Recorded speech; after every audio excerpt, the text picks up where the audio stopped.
지역의 시사 이슈를 쉽게 풀어 이야기하는 시간 시사토크, 아나운서 김문정입니다. 국가 균형 발전을 위해 중요하게 다뤄진 이슈 중 하나가 바로 수도권에 편중됐던 공공기관 이전입니다. 문재인 정부가 내건 국가 균형 발전 핵심 과제에도 포함돼 있었는데요. 빈수레가 요란했을까요? 수많은 약속과 다짐을 통해 기대감을 키웠던 이른바 혁신도시 시즌2는 임기 막바지에 이른 지금도 논의만 무성합니다.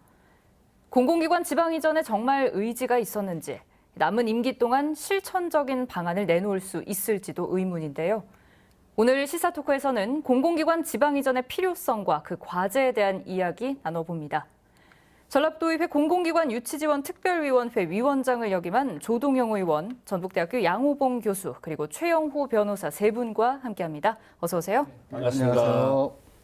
네. 수도권과 지방의 불균형 완화, 그리고 요즘 시대에 맞는 국가 경쟁력을 갖추기 위한 특성화된 지역 개발을 목적으로 정부가 11개 지자체에 10개의 혁신도시를 조성했습니다. 2007년 제주를 시작으로 전북에서도 2008년 착공에 들어가서 전주, 완주 일원에 300만 평에 가까운 규모의 혁신도시가 조성이 됐는데요. 전국 혁신도시 가운데 가장 큰 규모라고 하죠. 2013년 지방행정연수원이 가장 처음으로 자리를 잡았고요. 현재까지 12개 공공기관이 모두 이전을 마치고 그 업무를 수행하고 있는데 많은 우여곡절이 있었습니다. 그 과정이 어땠는지 또 현재 모습은 어떤지부터 살펴봐야 할 것 같은데요. 세 분 혹시 특별히 기억에 남는 일들이 있으실까요? 먼저 의원님부터. 5가지 정도 특별한 기억이 남는 건요. 첫 번째로 전라북도가 염원했었던 LH공사 전북 이전이 일방적으로 취소됐던 점. 두 번째로 기금운용본부를 제한 공단 부분만 이전하는 반쪽짜리 이전이 됐다는 점. 그다음에 세 번째로 입주 이후에 한국농수산대학 분교 설치를 경북에 또 하려고 했습니다. 전주에 있는 것을. 그다음에 또 전주에 있는 한국국토정보공사 드론교육센터를 또 경북에 유치하려고 했고, 또 한국수자원공사 금영섬 권역본부를 또 호남 광주로 내려가게 하려고 하는 세 가지, 또 쉽게 하면 있는 걸 뺏어가려고 하는 사건들이 좀 있었고요. 제가 이제 제 2단계 공공기관 유치 전략을 수립하기 위해서 노력하는 과정에서 제가 좀 비애감 같은 걸 느꼈는데, 우리 전라북도에 있는 걸 자꾸 뺏어가려고 하는구나. 이게 또 현실이구나. 이런 측면에서 좀 안타까움도 있었고, 또 한편으로는 2가지 큰 어떤 LH공사를 빼앗긴 점 측면에서 전략적으로 다음엔 어떻게 해야 될지 이런 고민들이 좀 있었던 시간이었습니다. 네, 교수님은 어떠세요? 네, 저는 공공기관 이전하고 혁신도시 하면은 노무현 대통령님의 균형 발전 철학, 비전, 집념이 생각이 납니다. 대통령께서 2003년 2월에 취임하셨는데 4개월 만에 공공기관 지방 이전 추진 방침을 발표하십니다. 그리고 3년 만에 2005년 12월에 10개 혁신도시 입지 선정을 완료를 하게 됩니다. 그 다음에 4년 만에 2007년 1월에 혁신도시 건설 및 지원에 관한 특별법, 그 다음에 이걸 거쳐서 무려 17년이 지난 2019년 12월에 153개의 이전이 완료된, 정말 장장 이 노무현 대통령님의 균형 발전 철학이 없었다면 불가능하다, 이런 그 생각이 듭니다. 네. 변호사님 참 잊고 있었던 사건들이 저도 이제 다시 들으니까 좀 많았구나 이런 생각이 드는데 어떠세요? 네. 좀 옛날 얘기부터 시작을 해봐야 될 것 같은데, 이제 혁신도시가 뭐냐? 그러면 이제 공공기관을 지방에 이전하고 그 혁신도시라는 것을 그 공공기관 이전을 바탕으로 혁신도시라는 걸 만들어서 산학연관에 혁신 거점을 만들겠다는 거예요. 단순히 공공기관 이전을 끝내는 게 아니라 혁신 거점을 만들어서 지역 경제를 한번 활성화시켜 보겠다. 뭐 이런 취지였고, 당시 2000년대 초반 20년 전이죠. 그때 한 400개 공공기관 중에 수도권에 이제 본사가 있는 350개 정도의 공공기관을 이제 하나하나 이제 검토를 해요.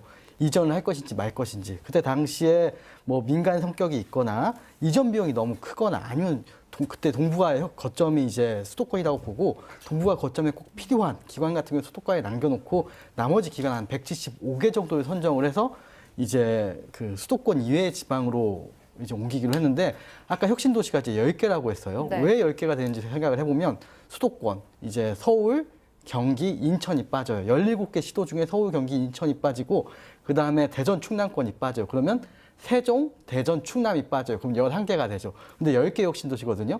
왜냐하면은 광주, 전남이 따로 분리하지 않고 하나의 이제 혁신도시를 만들기로 합의를 해서 네. 이제 10개가 됐는데 여기서 생각해보면 제가 얘기 드리고 싶은 딱 두 가지예요. 하나는 사실은 이제 혁신도시라는 게 수도권과 지방의 불균형 격차를 좀 해소하고자 했는데 사실은 혁신도시가 어떤 좀 불균형한 점이 생겼냐면은 기존에 우리 같은 경우는 광역시가 없는 도잖아요. 그러면 하나가 생겨요. 근데 생각해보면 부울경 같은 경우엔 부산, 울산, 경남 3개가 생겨요. 그럼 여기서 뭐 전북이랑 부울경이랑 이렇게 해서 뭐 1대1로 간 게 아니라 1대3이 되는 거거든요. 그러니까 지역 간 격차도 예, 좀 경남 같은 살폈어야 경우에는 한다. 경남 같은 경우는 오히려 이렇게 균등하게 해버리다 광역 지자체당 균등하게 하다 보니까 오히려 지역 간 격차가 더 생기게 되는 거예요. 이거 하나가 있었고 두 번째는 이제 혁신도시 10개가 있었잖아요. 그때 어떻게 옮겼냐면은 이제 빅10 10개를 시드를 배정을 해요. 이제 큰 공기업 시드를 배정을 해가지고 하나 이제 정해지면 이제 거기에 대한 성격을 맞춰가지고 다른 거기에 유사한 성격의 공공기관을 모아놨거든요. 그러면 전북은 어디였게요? 전북은 이제 나름 그때 당시에 성공했다고 한 게 빅4라고 해가지고 한전, 주공, 토공, 그다음에 도로공사 이 빅4 중에 하나인 토공은 하나를 가져왔어요. 그래서 나름 성공했다고 했는데 사실 이게 정부가 바뀌면서 이명박 정부에서 주택공사, 토지공사 합치면서 경남으로 이전하면서 국민연금공단이 왔죠. 그래서 여기는 사실은 당시에는 토지공사와 그다음에 농수산, 농촌진흥청까지 해가지고 이 두 가지 성격이었는데 혁신도시 성격이 완전히 바뀌어버린 거죠. 예. 예. 정말 지금에야 이제 혁신도시 주변이 활기도 띠고 또 주민들도 많이 살고 있구나라는 생각을 종종 하지만 조성 초기에는 유령도시다. 뭐 시 외곽에 위치해서 정주 여건도 좋지가 않다. 이런 얘기들도 좀 많았었거든요. 교수님 어떻게 보시는지요? 예, 제가 보기에는 우리 이 표를 보시면요. 혁신도시 따라서 인구 증가, 일자리 증가가 전라북도가 사실은 굉장히 높은 편에 속해입니다. 뭐 인구 유입이 26,900명, 계획 대비 달성률이 93.4%, 그다음에 기업 유치가 346개, 일자리 증가가 21,874명이다. 이렇게 국토부가 발표한 것을 보면은 뭐 광주 전남이 391개 기업 유치, 경남이 우리 434개로 제일 높지만은 전라북도 상당히 높은 편으로 되어 있습니다. 근데 이제 인구 증가를 보면은 전라북도 같은 경우 그 원도심에서 70.6%가 이전했습니다. 그러니까 전라북도 전주시에서 이전한 거죠. 인근에서 12.2%. 그러니까 한 83%가 전라북도 내고 나머지 수도권이 11.9%, 그다음에 타 지역이 5.3% 해가지고 타 지역에서 온 것이 17%에 불과하다. 그래서 우리 전라북도 내 이전이라는 좀 안타까운 면을 볼 수가 있습니다. 네, 의원님 생각은 어떠세요? 사실 이제 전주 안주 혁신도시 정주 여건 문제는 입주 때부터 현재까지도 입주한 공공기관의 직원들은 아직도 불만이 많이 있는 상태이고요.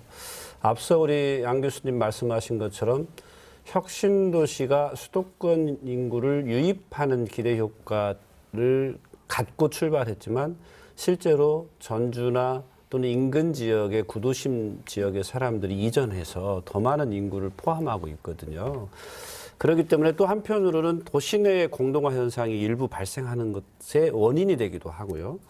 두 번째로 이제 이 정주 여건 문제인데 제가 이제 이 공공기관 이전 유치특별위원회를 만들고 운영하면서 제가 제일 타로 만난 게 공공기관 이주 입주기관 노조위원장님들을 만났어요. 만나서 실제 정주 여건이 뭐가 부족한 점이 있느냐 이렇게 얘기를 들어봤는데 다 일리가 있어요. 그분들 입장에서 하나도 틀린 말이 없어요. 그래서 그러면 지금 현재는 어느 정도 수준에서 극복이 됐습니까? 이렇게 여쭤보니까 아직 완벽하지는 않지만 자기들 기대치로 한 70~80% 이상 정주 여건이 개선된 걸로 파악되고 있습니다. 그래서 제가 그렇게 얘기했어요. 우리 이제 언론사나 또는 지역의 여론이 혁신도시 입주기관 공공기관 분들에 대해서 왜 지역가 안 써주냐, 뭐 인재 채용을 왜 덜하냐, 또 뭐 니네들 정주 여건 시내에 비해서 엄청 좋은데 왜 이렇게 니네는 맨날 달라고만 하냐 이런 식의 볼멘 소리를 사실 많이 하는 아쉬움이 좀 있어서 그렇게 표현하시는 건데 저는 이제 이번에 정말 중요한 거 발견했는데 이분들을 우리 편을 만들어야 되겠다. 혁신도시 입주한 입주기관 직원분들이 전라북도를 사랑하게 만들고 전라북도를 자랑하게 만들고 야 혁신도시 이전해 보니까 전라북도에서 살만해 그 어느 곳보다 이곳이 좋아라고 하는 어떤 발상의 전환을 일으킬 수 있도록 우리가 이 사람들과 함께 상생하고 또 공존하기 위한 노력들을 훨씬 더 많이 해야겠다 이런 생각을 좀 했고요. 아직도 많이 불편한 게 있습니다. 뭐 교통편에 대한 불편함, 또 주말에 어떤 약간 뭐 사람들이 살지 않는 뭐 이런 문제 이런 것들 여러 가지가 있는데 이거는 시간이 좀 해결해 주는 거지 한꺼번에 해결할 수는 없거든요. 문제는 시그널을 주는 겁니다. 당신은 우리의 식구입니다. 혁신도시 입주한 여러분들이 우리 전라북도의 한 가족입니다라고 하는 그런 시그널을 정말 많이 줘야 된다 이런 생각을 갖게 됐습니다. 네, 변호사님은요?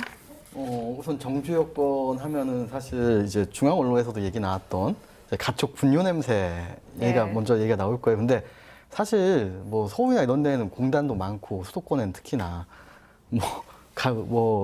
소음, 악취, 뭐 물도 그렇고 되게 안 좋은 게 많은데 사실 분뇨 냄새 얘기하는 건 사실 저는 좀 빈정되는 거라고 보거든요. 큰 어떠한 요인은 아니고 이제 혁신도시에 관련 연구 자료들 따져보면은 가장 큰 정주 여건에서 가장 큰 어떠한 그 차이를 느끼는 건 사실 교통이에요.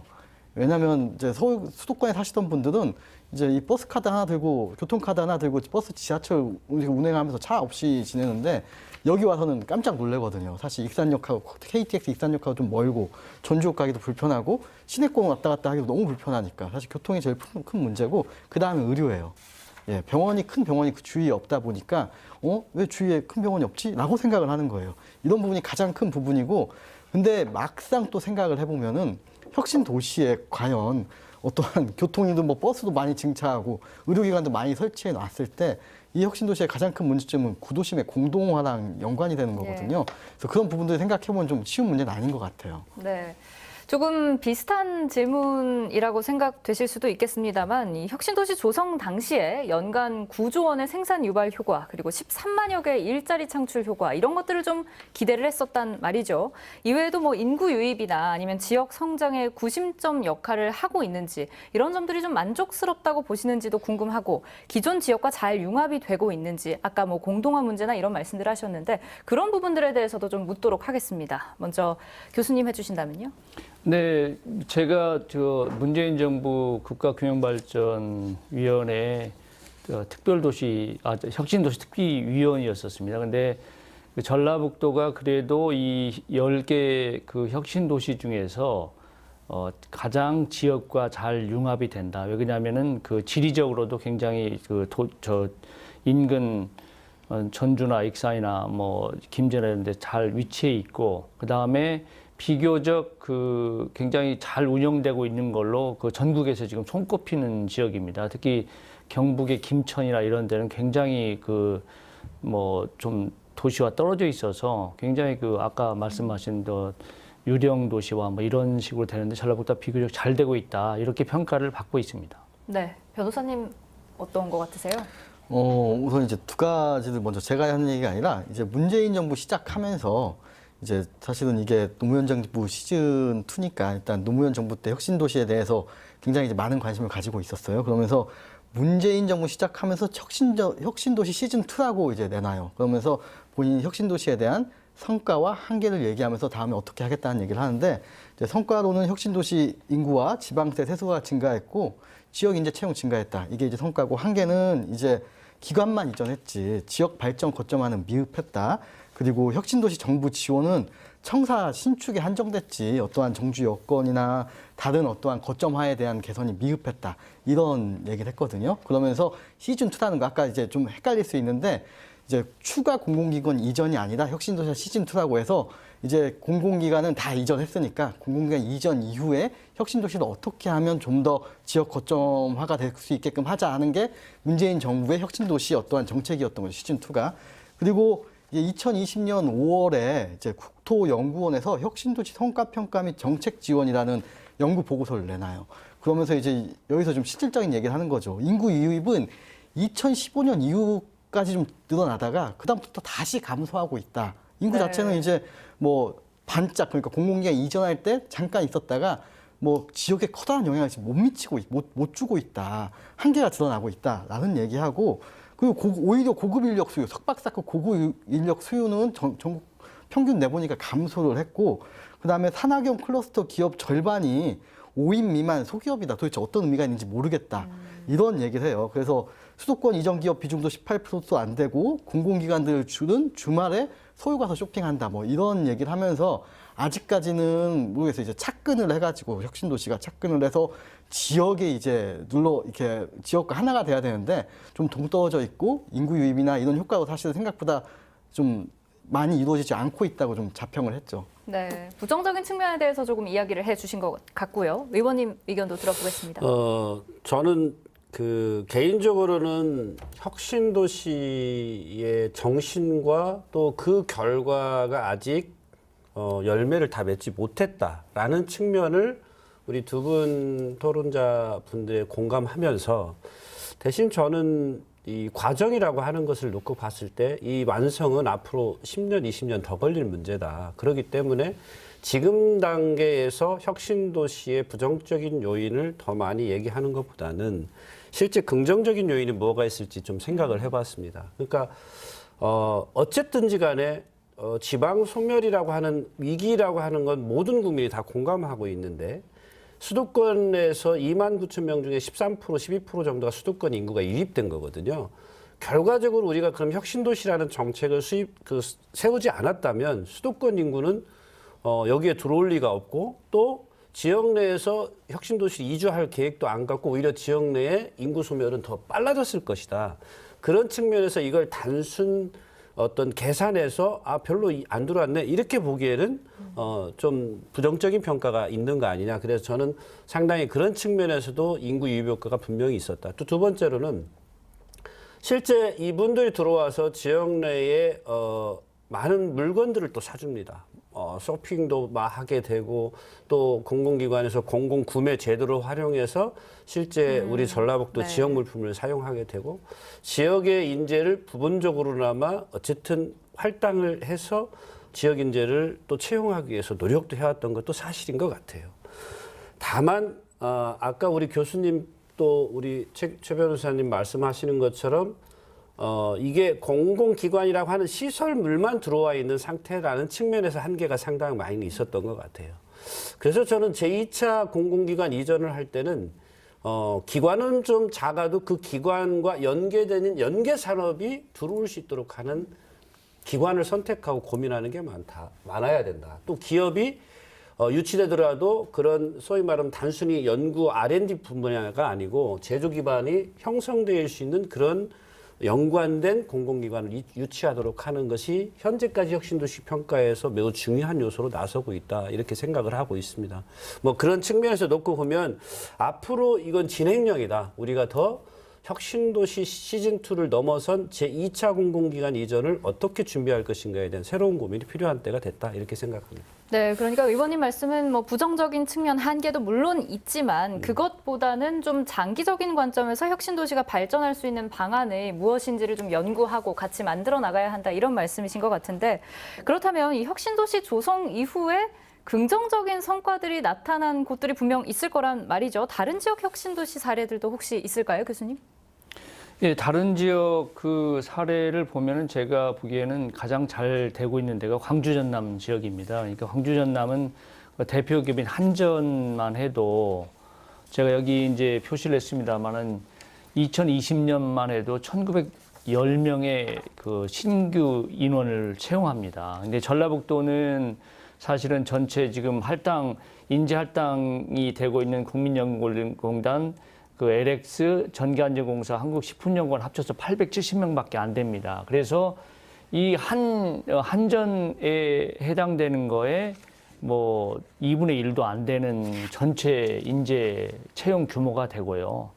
그런 면에서 이 좀 다른 지역은 굉장히 지금 좀 부러움의 대상이 되고 있습니다. 특히 광주 전남, 그 다음에 우리 토지공사를 가지고 간 그 경남의 그 LH 공사가 있는 지역, 그 지역은 뭐 굉장히 채용 규모도 높고 굉장히 활성화가 돼서 좀 부러움의 대상이 되기 때문에 2차 공공기관 이전 시에는 우리가 반드시 그 임팩트가 좀 있고 효과가 높은 그런 기관 유치를 해야 된다 이렇게 보고 있습니다. 네. 의원님은 어떠세요? 뭐 혁신도시의 전년도에 이제 국가균형발전위원회에서 혁신도시 평가 성과 보고대를 실시했었고요. 그 중에 뭐 제 기억에 남는 건 대구 같은 경우에 한국가스공사가 지역 기업을 대상으로 자금 지원 판로 개척 기술 육성 진로 예산을 만든 자판기 프로젝트를 해서 무려 1,100억 원이라고 하는 저리자금 대출 용도 예산을 만들어냈던 사례라든가 또 뭐 전남에서 아까 말씀하신 것처럼 한국전력거래소에서 상생 뭐 에너지밸리 조성을 공동으로 진행해서 뭔가 일자리를 새롭게 창출했다든가 이런 사례도 있었고요. 또 전북은 우수 사업 중에서 3개나 그 성과 보고대가 있었더라고요. 하나는 농생명에서 혁신 캠퍼스 산학 융합지구를 구축했다는 측면에서 우수 사례로 하나 선정이 됐던 게 있고요. 두 번째로는 이것도 재미있는 건데 주민 여가 및 힐링을 위한 기지제 생태공원 조성을 했다. 그래서 이것이 단순히 혁신도시뿐만이 아니고 전주권 또 인근 김제익산권이 그런 어떤 생태 공원으로 해서 활용할 수 있는 공간 조성을 좀 새롭게 했다. 이런 것들도 상당히 있었고 특히 그 우리가 말한 농생명 분야에서 지역 선도대학을 육성하고 있다라는 측면에서 상당히 좋은 평가를 좀 받았던 사례도 좀 있었던 것 같습니다. 네, 다른 지역 사례들도 있지만 우리 지역도 이에 못지않다 이런 네, 말씀들을 네. 해주시는 것 같은데 변호사님 혹시 또 다른 사례들 있을까요? 뭐 저도 사실 교수님과 같은데 이제 관점으로 봐야 될 거는 사실은 단순히 공공기관 이전으로 끝나는 게 아니라 공공기관 이전과 함께 하나의 산업군이 잉태가 되고 거기에 더 많은 사람들이 그러니까 공공기관뿐만 아니라 많은 사기업들이 생겨나고 거기에 한 산업이 생겨나는 건데 거기서 가장 사실은 지금 효과를 보고 있는 건 광주 전남 한전이죠. 사실 한전은 처음 시작할 때부터 아까 빅4라고 했는데 빅1이었어요. 11개 지자체 중에 10개 지자체가 나 한전 유치하고 싶습니다 하고 네. 손을 들었었거든요. 그래서 한전과 함께 한전 KDN, 한전 KPS 전력거래소가 전남 나주 혁신도시로 갔거든요. 그 이후에 지금 어떠한 지표들을 보면은 혁신도시 종사자 수, 사업체 수, 유입인구, 유관업종 집적도, 고용수, 상용 노동자 수가 압도적으로 높아요. 전남 광주가. 게다가 지금 전남 광주는 한전을 기반으로 한전 대학원까지 유치를 했거든요. 예, 사실 거기서 이제 정말로 산학연관에 어떠한 좀 모범적인 혁신 거점이 좀 만들어지고 있다고 봐야 되는 거겠죠. 네. 그 지역 인재 채용 관련해서 교수님께 아까 여쭤보려 했는데 아까 잠깐 언급을 해 주셨죠. 그러면 전북은 아직 좀 갈 길이 멀다 이렇게 보시는 건지요? 네, 그렇습니다. 지역 인재에 대해서 좀 더 이제 이 표가 지금 그 국토교통부에서 발표한 자료인데요. 전북 혁신도시 같은 경우 2018년에서 20년까지 3년간 채용 인원이 319명입니다. 그러니까 인재 채용 비율이 23.5%로 제일 꼴찌를 지금 달리고 있고요. 예. 절대 숫자 면에서 보더라도 광주 전남이 지금 1,101명을 그 지역 할당 인원으로 뽑았습니다. 광주 전남에서 전라북도 319명 뽑아서 이게 광주 전남의 3.5배가 광주 전남이 높거든요. 그래서 절대 숫자에서도 굉장히 좀 우리가 불리하고 채용 비율도 뭐 어떻게 보면 가장 그 꼴찌를 달리고 있어서 30% 지금 사실은 법적으로 그걸 하게 되어 있고 그 권고는 35%를 하고 있는데도 불구하고 굉장히 낮다. 그래서 이런 것을 특히 그 우리 조동영 의원님처럼 이게 정치권에서나 이 도민들이 굉장히 촉구를 많이 해야 되지 않느냐 저는 그렇게 생각하고 있습니다. 네. 정부가 그런데 또 한 번의 그 공공기관 이전을 지금 약속을 했었죠. 그런데 이게 시기상 물리적으로 불가능하다 이런 얘기와 더불어서 현 정부 임기 내 추진은 사실상 어려워진 것 아니냐 이런 우려도 커지고 있습니다. 최근 대통령이 광역자치단체장들과 만난 자리에서도 이에 대한 언급이 전혀 없어서 사실 공정을 주요 키워드로 해서 지역균형 발전을 누구보다 힘줘서 말했던 게 이번 정권이 아니냐. 그럼에도 불구하고 이런 발언들에 역행하는 처사가 자꾸 이어지고 있다. 이런 비판들이 좀 있거든요. 이에 대해서 좀 말씀을 해주시죠. 사실 제2차 공공기관 이전은 2018년 이해찬 전 대표가 더불어민주당 지도부에서 공공기관 추가 이전에 대해서 상당히 공개적으로 공식적으로 천명한 바가 있습니다. 그래서 가시적으로 좀 진행될 수 있겠다 이런 생각을 했었는데 문제는 이제 최근에 이제 논란은 국회에 새 정부론을 확정을 하게 되면서 사실상 추가 이전에 대한 정치적 부담을 좀 갖고 있지 않느냐 이런 측면을 갖고 있었고 최근에 이제 더군다나 이제 내년에 대통령 선거가 있다 보니까 이걸 대통령 선거라고 하는 측면에서의 추가 이전을 했을 경우에 수도권 소위 말하면 유권자로부터 혹시 비판 대상이 되지 않을까라는 염려도 좀 하고 있는 것 같고요. 또 한편으로는 이 책임은 과연 우리 문재인 대통령께서 지방균형 발전이라고 하는 것이 정말 가장 큰 핵심적 화두였었는데 이걸 시행하지 못한 정치적 책임도 좀 져야 될 때가 됐거든요. 그래서 저는 사실 우리 지역 정치권이나 뭐 많은 관계자들이 대통령의 결단을 촉구해야 된다. 이제 이 눈치 저 눈치 보다가 지방이 다 소멸될 수 있는 거 아니냐. 그래서 저는 임기 마무리 안에 가시적인 발표를 대통령께서 할 수 있도록 촉구해야 되고 우리가 그러한 것들에 또한 여론도 만들어가야 된다. 예. 이런 생각을 갖고 있습니다. 네, 변호사님 어떠세요? 이제 혁신도시 시즌 2라고 하죠. 아까의 정부 시책과 좀 다른 공공기관의 추진을 이전하겠다고 해서 혁신도시 시즌 2라고 아마 이해찬 대표께서 말씀을 하셨던 것 같고 그게 2018년 9월일 거고 이제 민주당 대표를 하던 때고 그다음 2018년 11월에 법제처에서 좀 재밌는 해석을 내놨어요. 이제 그 국가균형발전특별법 상에 만약에 새로 생긴 공공기관 같은 경우엔 이것도 수도권에 지금 있으면 이제 공공정책 지방 이전 시책을 추진해야 되냐. 그러니까 지금 여기다 새로 만들어 놓고 얘도 공공기관이 지방으로 이전하는 대상이냐라고 어떠한 물어본 질의에 대해서 법령 해석으로 대상이다. 라고 하니까 사실은 군부를 지폈다고 봤어요. 이제 기존에 서울에 남았던 그 수도권에 남았던 공공기관과 신규 공공기관을 다 합쳐가지고 한번 다 재검토 한번 해보자.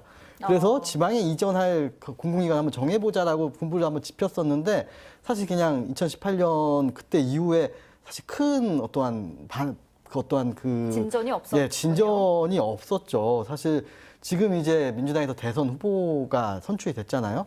그럼 사실 이제 문재인 정부에서 이렇게 작은 사업은 아니에요. 큰 사업을 추진할 동력은 잃고 이제 차기 어떠한 대선 주자가 이거에 관해서 공약을 하고 이제 내가 한번 해보겠다라고 해야 되는 시점이죠. 아마 문재인 정부 내에서는 좀 하기가 어려울 것 같아요. 좀 어떤 연결고리를 만들어야 한다. 예. 이런 말씀이신 것 같고요. 교수님 생각은 어떠세요? 예, 제가 뭐 투기위원하고 그다음에 지역 공약 그 투기위원으로 지금 활동을 하고 있었습니다. 근데 사실은 문 대통령님께서 혁신도시 시즌 2를 사실은 공약으로 내걸고 뭐 했는데 지금까지 못했다 이제 이런 얘기가 사실은 맞고요.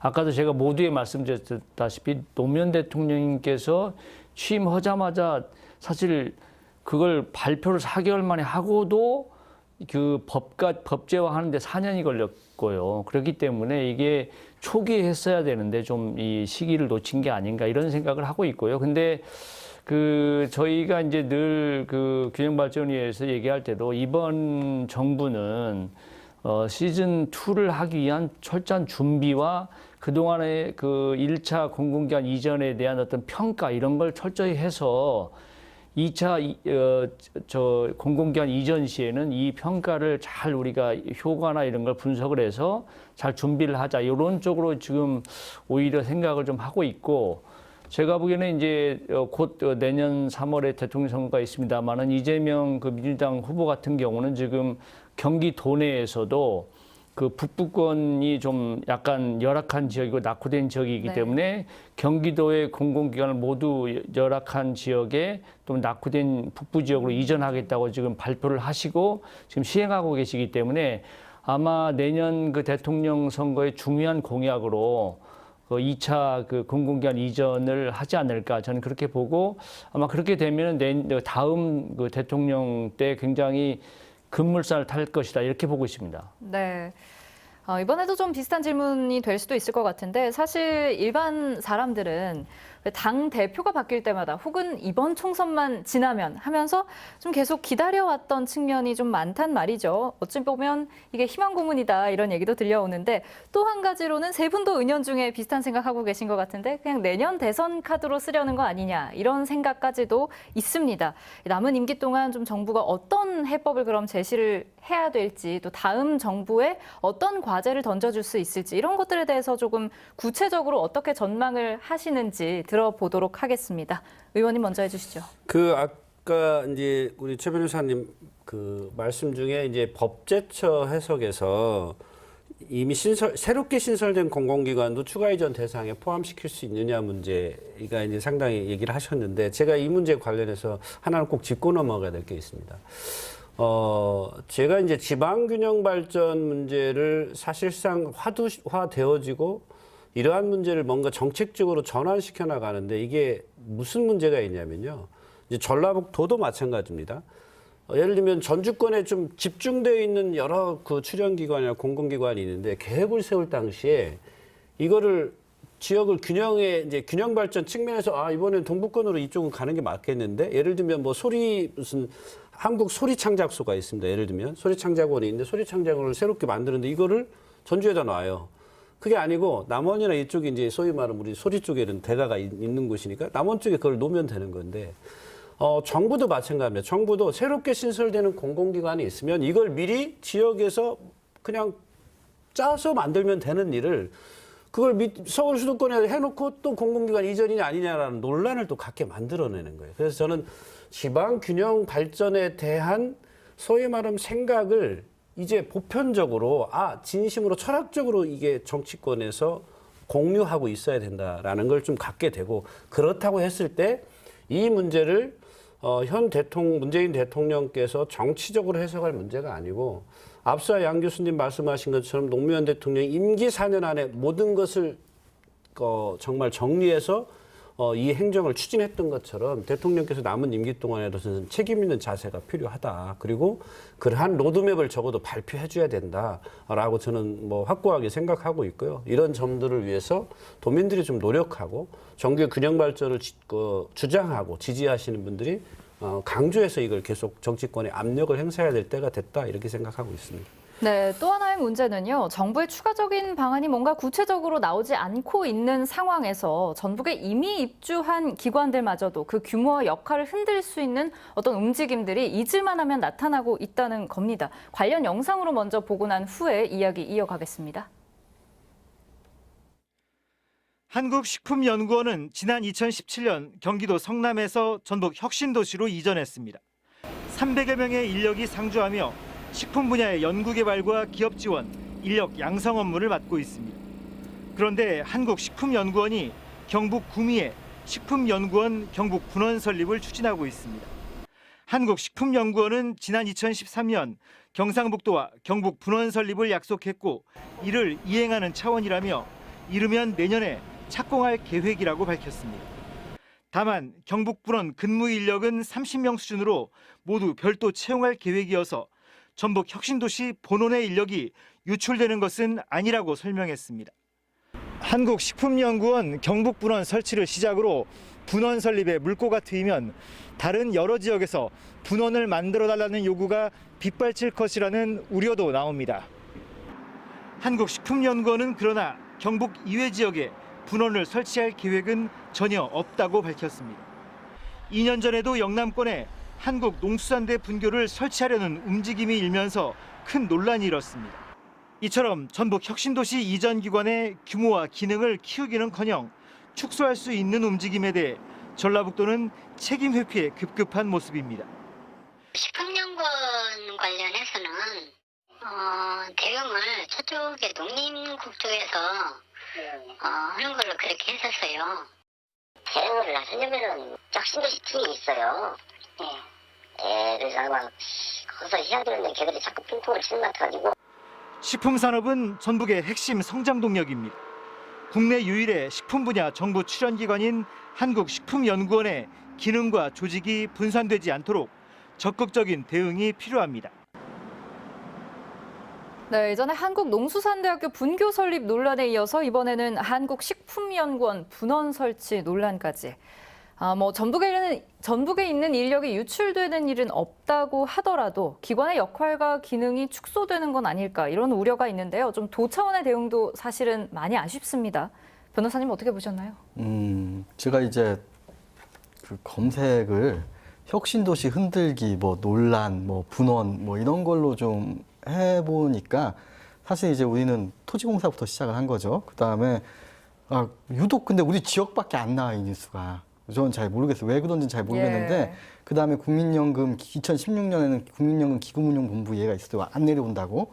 그 다음에 2019년 1월 달에는 한국농수산대 그러니까 경북 의성의 영남 캠퍼스를 추진한다고 얘기가 나왔었고 그 다음에 또 2019년에는 한국국토정보공사 아까 말씀하셨지만 드론 전문 교육센터를 이제 전주에 안 만들고 뜬금없이 이제 경상도에다 만들겠다 이런 얘기가 있었고 그 다음에 한국식품연구원 분원이 있어요. 근데 생각해보면 이제 먼저 한 말씀 좀 드려야 될 거는 25개 출연연이 있어요. 그리고 100개 분원이 있고 사실은 분원도 우리 지역에 키스트 분원도 있고 애트리 분원도 있고 그 다음에 원자력 연구원 분원도 있어요. 사실은 분원이라는 건 지역의 요구에 따라서 뭐 특정 어떠한 연구원의 특정 분야를 떼서 만들기도 하거든요.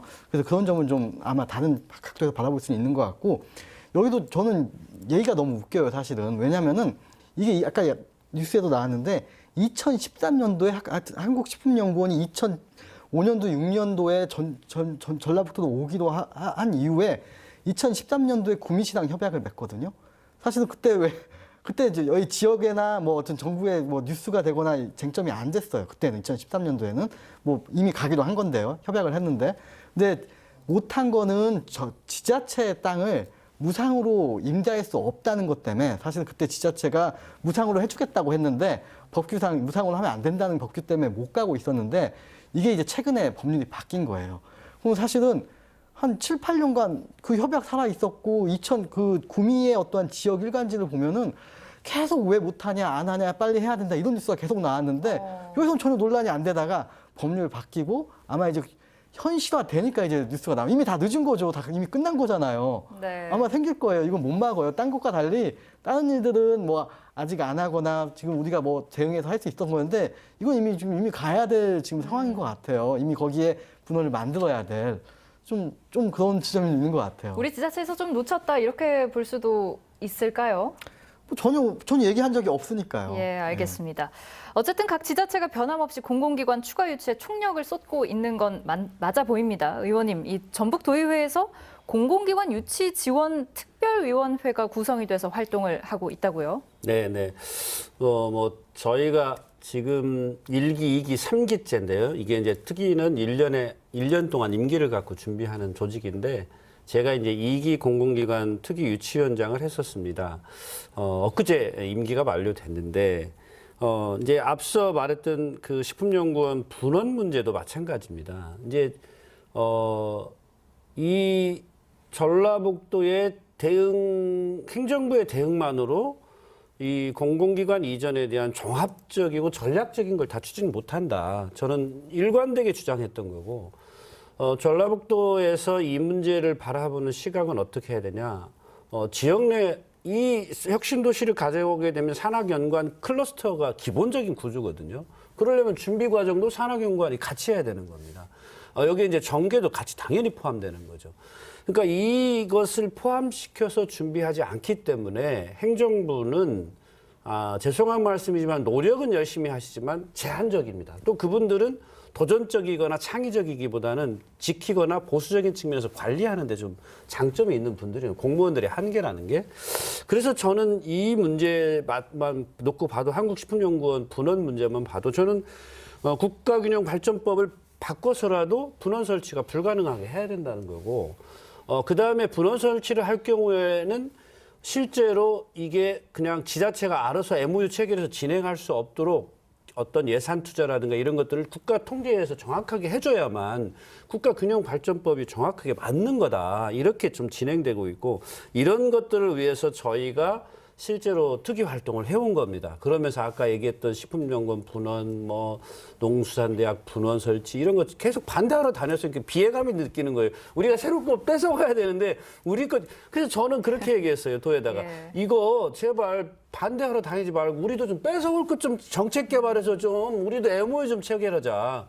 그런데 안타까운 건 이겁니다. 공공기관 400개, 500개 되는 공공기관의 장이 사실 호남, 경상도 출신들이 제일 많습니다. 그러다 보니 뭐 학교 선배, 후배가 지자체 단체장이야. 우리 MOU만 하자. 이거 별거 아니에요. 형식적인 거니까. 이렇게 얘기하다 보니까 그런 일들이 자꾸 생겨나는 거거든요. 그래서 저는 이걸 전방위적으로 우리가 똘똘 뭉쳐서 새로운 전략을 좀 만들 수 있도록 하는 그런 구조적인 이 생각의 변화가 필요하다. 이런 활동을 저희가 했고 그러면서 앞서 말씀드린 것처럼 정세균 전 총리님이죠. 정세균 총리님 만나서 지방 균형 발전에 대한 촉구도 저희가 직접 가서 했었고요. 또 최근에 혁신도시 입주기간 최초라고 하더라고요. 도의회 저희 특위에서 입주기관 기관장들하고 직접 간담회를 했습니다. 여러분들이 세일즈맨이 돼주십시오. 우리 전라북도 공공기관 2차 이전을 할 때 여러분들이 세일즈맨이 되게 해주시면 저희가 할 수 있는 거 다 도와드리고 함께 하겠습니다. 이런 부탁도 드렸었는데 저희가 3기 구성 새로 했습니다. 3기 구성해서 내년 봄까지 추진을 하게 되는데 어쨌든 부족하지만 저희들도 힘을 합쳐서 도민들한테 유익한 공공기관이 유치될 수 있도록 노력하고 있는 중입니다. 예, 네. 저도 한 말씀 좀 드리겠는데요. 이 의원님께서 말씀하셨지만은 사실 그래서 이번 문재인 정부에서는 그 혁신도시를 그 컨트롤 타워를 구성을 빨리 하자. 왜냐하면 이런 일들이 발생을 하지 않도록 그 컨트롤 타워에서 모든 걸 좀 그 컨트롤하고 협의하고 하는 그런 센터를 만들려고 했는데 그것도 이제 조금 약간 늦어져서 하지만은 반드시 그런 그 컨트롤 타워를 지역의 뭐 행정 뭐 도의회 그다음에 그 지자체 장들과 이 산학연 전문가들이 컨트롤 타워를 구성을 해야 이런 문제를 아마 없도록 그렇게 할 것 같습니다. 네, 그렇다면 교수님께서는 이제 물론 의원님도 이전에 말씀하신 게 사실은 단순히 행정 차원에서 이거를 모두 해결할 수 있는 일이 아니라 산학연 모두가 연관이 돼서 좀 더 공격적으로 할 필요가 있다. 이런 의견에 좀 동의를 하시는 것 같은데 그렇다면 구체적으로 어떤 관련 기관들의 추가 이전이 필요하다고 보시는지요? 그래서 이제 2차 공공기관이 우리 이해찬 민주당 대표께서 2018년에 발표한 게 한 지금 122개 기관 직원 한 6만여 명으로 지금 예상 공공기관을 발표를 했고요. 근데 실제로 이제 저희 균형발전위원회의 전문가들은 한 210개 정도로 보고 있습니다. 왜냐하면 이 공공기관이 또 투자기관이 있습니다. 그래서 총 한 210개 정도 되는 굉장히 많은데 특히 이제 저희가 눈여겨봐야 될 것은 우리가 연기금을 가지고 있기 때문에 중소기업은행이 12,526명입니다. 그 다음에 한국산업은행이 3,286명, 그 다음 기술보증기금이 1,265명, 그 다음에 이런 식으로 보면은 우리가 한국수출입은행도 한 984명으로 빅4에 해당됩니다. 전체 그 공공기관 122개 중에서 한 1,000명 넘는 빅4가 금융 관련 기관이기 때문에 우리 전라북도가 정말 특히 지금 제3의 금융도시를 추진하고 있기 때문에 이 기관 중에 주요한 기관은 우리가 유치하는 데 전력을 다해야 될 것이 아니냐 이렇게 저는 보고 있습니다. 네, 안 그래도 그 질문을 드리려고 했었는데요. 그 금융기관, 특히나 주요 국책은행 모시기에 있어서는 사실 더욱 경쟁이 치열한 현실이잖아요. 전북의 금융 중심지, 나아가서 국제금융도시로 발돋움을 하려면 어떤 방안들이 필요할지, 뭐 현재 지금 주변 여건 조성은 잘 되어 있는지, 혹은 그동안에 부족하다고 지적됐던 부분들에 대한 어떤 개선은 있었는지도 좀 돌아볼 필요가 있을 것 같은데 이게 금융 중심지라고 하는 게 경쟁자도 참 많잖아요. 예. 의원님 어떻게 보세요? 그러니까 저는 지금 잘 아시겠지만 서울과 부산에 50층 이상 규모 되는 금융센터가 있습니다. 국제금융센터가 있는데 지금 전라북도에서 추진하는 게 약 11층 규모 추진하는데 이것도 지금 전북 신보에서 출연을 하도록 도에서는 추진했는데 지금 정부 차원에서 이건 안 된다라고 해서 지금 또 이게 추진 자체를 못하고 있는 상태입니다. 그래서 저는 국민연금공단을 중심으로 해서 금융중심 도시를 전략적으로 추진하는 건 맞지만 과연 여기에 올인해서 가는 방식이 과연 유리할 거냐 이 문제는 고민의 여지가 있다. 그리고 좀 더 냉정한 평가도 필요하다라는 생각이 듭니다. 그러니까 저는 사실 전라북도가 어떤 금융으로 특화시킬 거냐라고 하는 보다 더 세밀한 계획을 갖고 유치하는 게 맞지. 큰 규모 다 갖고 싶어 하죠. 뭐 왜 비포를 전라북도만 갖고 싶겠어요? 부산도 갖고 싶고 뭐 전남도 그렇기 때문에 그러면 전라북도는 어떤 금융을 중심으로 해서 제3금융 도시라고 하는 걸 전략적으로 가져갈 거냐 이 문제에 대한 새롭고 냉정한 고민이 필요하다. 과거에 우리가 LH 그거 유치하려다 안 됐잖아요. 그거 누가 다 유치 안 하고 싶었겠어요. 전국에 8개, 9개가 다 그거 하려고 했었는데. 그래서 결과적으로 큰 거에 몰빵하다가 전체를 다 잃어버려서 결과적으로 적은 것을 가져오는 이런 우를 범하면 안 될 것 같다. 이런 네. 측면을 좀 갖고 우리가 좀 고민해 줘야 되지 않느냐 이런 생각이 있습니다. 네, 균형 발전은 이제 모두가 수긍하는 당위의 문제가 된 것 같습니다. 그러기 위해서는 이제 공공기관 이전을 위한 명확한 원칙, 규정 이런 것들이 좀 필요할 것 같거든요. 또 이를 위한 정부와 지자체 간의 논의가 잘 이루어지고 있는지도 궁금한데 교수님 생각 말씀해 주시죠. 예, 제가 1차 공공기관 이전 시에 저도 이제 뭐 학자로서 참여도 하고 했습니다만은 그때 철학은 이겁니다. 낙후 지역의 배려 우선 원칙, 그다음에 그 지역에 특화된 어떤 분야 이런 것을 맞춰서 공공기관 1차 공공기관을 이전을 했거든요. 그래서 2차 공공기관도 사실 지금 그 국가균형발전위원회나 이제 정부가 사실 논의를 그동안 많이 해왔습니다. 그래서 낙후도 그다음에 그 지역의 특화 분야를 집중적으로 보면서 결국은 이전해야 된다. 왜 그러냐면은 어떤 기관을 이전했을 때 왜 그 지역에 뜬금없이 가냐 이런 얘기가 나오면 국가도 그렇고 지역도 상당히 문제가 있기 때문에 그런 관점으로 아마 지금 준비하고 있는 걸로 알고 있습니다. 네. 이렇게 참 공공기관을 지방에 이전해야 한다는 논의에 대해서 세 분이 모두 다 동의를 하고 계신 와중에 한편으로는 제가 생각해도 잘 다니고 있던 회사를 갑자기 지방으로 이전하니까 너도 따라와라 이렇게 하면 직원들 입장에서는 이게 웬 날벼락인가 싶은 생각도 들 것 같거든요.